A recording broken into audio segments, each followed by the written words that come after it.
Hey everybody, welcome back to Okies Eden. I checked the obituaries this morning. I was not in the obituaries, so I decided I better come out and work in the garden. A garden is a year-round job. Sometimes you're planting, sometimes you're harvesting, sometimes you're weeding, sometimes you're watering. But in the off season, you're either resizing the garden, expanding it, adding new fence, improving it, coming up with new ideas, laying out the next year. There's a lot of things that go into it, a lot of planning. So today, I just want you to spend a few minutes with me. Behind me is the new section I added to my garden. It's about 500 extra square feet. I turned it once with the tiller. What happens is this was native Oklahoma hayfield, prairie, whatever you want to call it. So when you turn it the first time, you dig up all of the root system. There might be some crabgrass in here because it hasn't been well maintained through the years. So being that this is the first turn for my garden, I turned it. I'm going to rake this now. So I'm going to rake the 500 square feet. I'll do a little bit on camera, and then we'll move on to the next portion of the video. So here we go. I just take my little trusty rake, and I'm just going to lightly just pull it.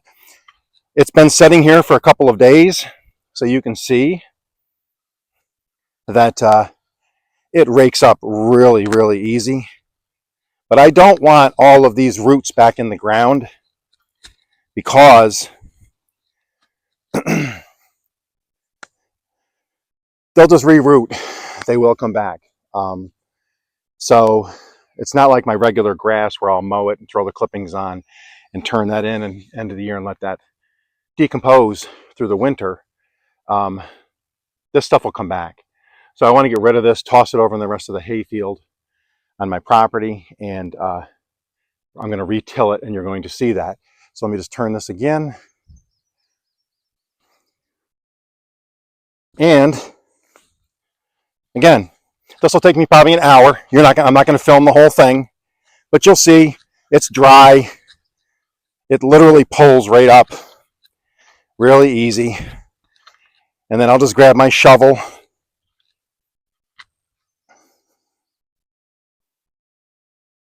I'll grab my shovel and then just move all that, toss it over in the field. And then we'll get to tilling and what else I'm going to be doing today. So be right back. Hey everybody. Sorry about the first 10 seconds with my microphone was making some clickety clacking noises. That was my fault. As you can see behind me, I have raked the 500 square feet, removed the sod. The reason I let it set for a couple days is so that it will dry and die off.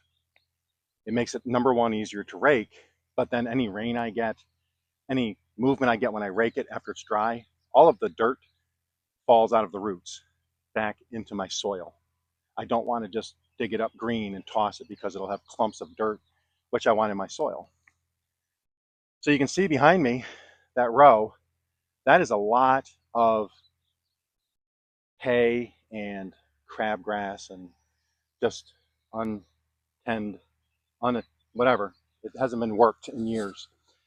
With that said, you can also see my tiller in the background. Quick sidebar, really quick sidebar on tillers. If you're going to get a tiller, might I recommend, if I may be so bold as to give you my opinion, I always go with a rear tine. Reasons being, if you're digging up a lot of raw ground, rear tine is better. If you have a already pre-made up garden, it's been tilled for years and the ground is really easy to work. Front tiller's fine. Front tines are fine. Tines are what digs the dirt. I say that because, and you're going to see in a minute, my video the other day when I first showed my tiller running, I was filming with one and holding with the other hand. That was raw ground, hadn't been broken yet. You could see it. I was going over raw grass, topsoil, and I held it with one hand, no problem. You can't do that with a front tine on new soil. It'll just bounce you all over the place. So just food for thought. Rear tines are a little more expensive. In the long run, I think they're better control.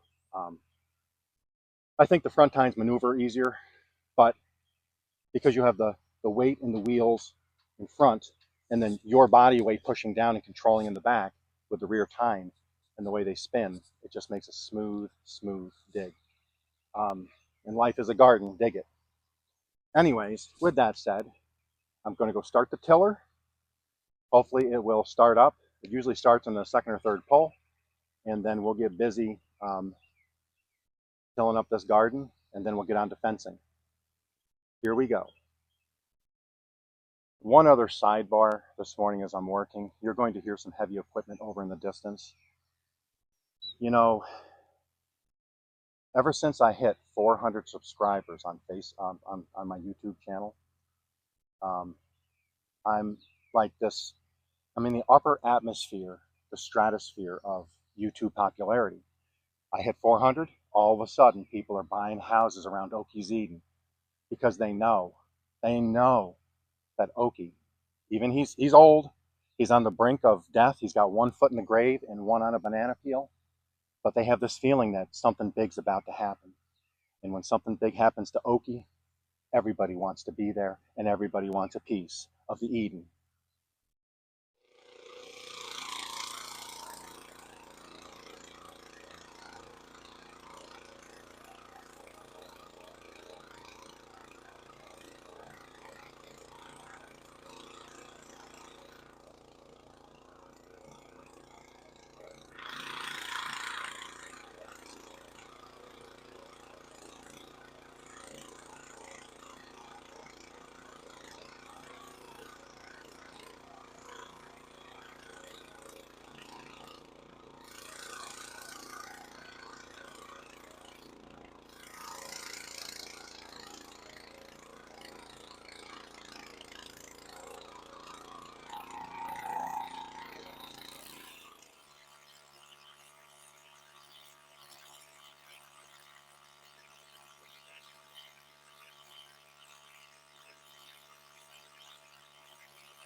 Okay, as you can see, it's all tilled.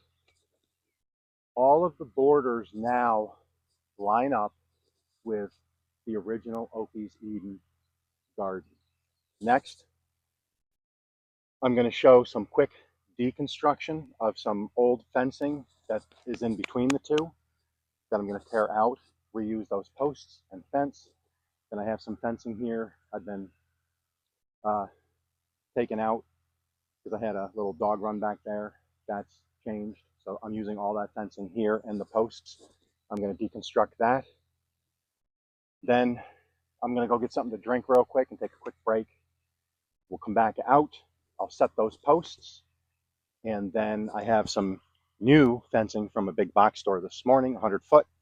And I will outline the border of my fence, which will then make one big 3,000 plus square foot garden. So stick around for that. And just a quick sidebar, that is a look at the fencing. Look at the pumpkin plants. Look at the flowering on those. I had so many bees out there yesterday pollinating. Really good to see. Had a couple butterflies, and that is what we're trying to accomplish here. So I'm just going to walk you over here real quick. This fence here, it's 4-foot wire fence. There's 7 posts. You can see it. These are going to come out. They will go over there in that part of the garden. I will reuse this stuff for trellises. I'll just roll it up and put it with my other roll over here. And then this is the center fence. This will be what is between the two. So all of these posts are coming out. All of this fencing is coming out right over to there, to that corner. Yeah, sidebar, this potato or this pumpkin just keeps like adding literally like an inch or two in diameter and length like every single day. It is crazy. Can't wait. And so I'm going to take this part of the fence also, right here, because that runs down to the pumpkins down there. Then this line here will continue right up to where the tiller kind of is, and then back that way. And then that's going to form a big L. Today, the letter of the day is L. So that's where we're at. So let me go get something to drink real quick. Then I'm going to deconstruct this monstrosity, try not to harm my pumpkin plant. And I might even just leave that and connect a new piece here and then just put a pallet here so that I can continue to run, because I don't want to hurt that. Let that continue to grow. And while we're here and you're listening to me ramble, let's just take a quick gander here and see if we have any ready for picking. There's a few on there, not ready yet though. Nothing. Nada. Goose egg. Look at that. Okay, we'll see you in a few minutes. All right, everyone. I'm going to end it here as part one. So let me just take you over here. I have 100 foot of fencing that's going to go around the garden now. I do have some posts in. I'm going to be adding more, but I do have to go back for my mechanical engineering degree to try to figure out how to unwind that fencing. It's impossible, in my opinion. So just a quick note, I have removed from the apple trees the circular fence. They're still tied in. And then I have my pole. So that's going to be fence, and then to there, and all around to there. I've also removed the fence from that apple tree because now that is inside the perimeter of the main garden. I will be removing the screws right there and on the other side because they are attached to the planter boxes. That was when we were in our tornado season, and that'll be removed. And then that forms my walkway from the main garden up until this beautiful new turned dirt. Look at that. That is some good looking dirt right there. And then I'll show you this real quick. I did remove fencing right here. So that had that L fence. That's been removed. So now I can just mow in here. And I removed the fence in here. So both gardens have now been connected. And then I'll get my weed trimmer in here and weed trim all of that. And then these pallets will be removed once I harvest the pumpkins. So this will all be open again, just so you know. There's that apple tree.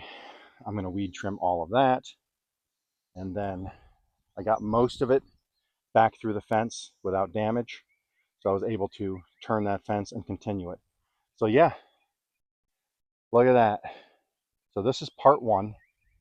Please come back in a couple days and I'll show you part two where everything will be weed trimmed.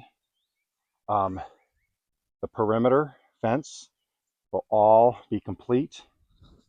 The Leopold bench I did a video on will be removed and probably over there somewhere or over under the tree. And then we'll get ready for our next planting because I'm going to be planting some more potatoes, some radishes, and a bunch of other stuff. So you guys have a wonderful day, and I will see you in part two of Okies Upgrade.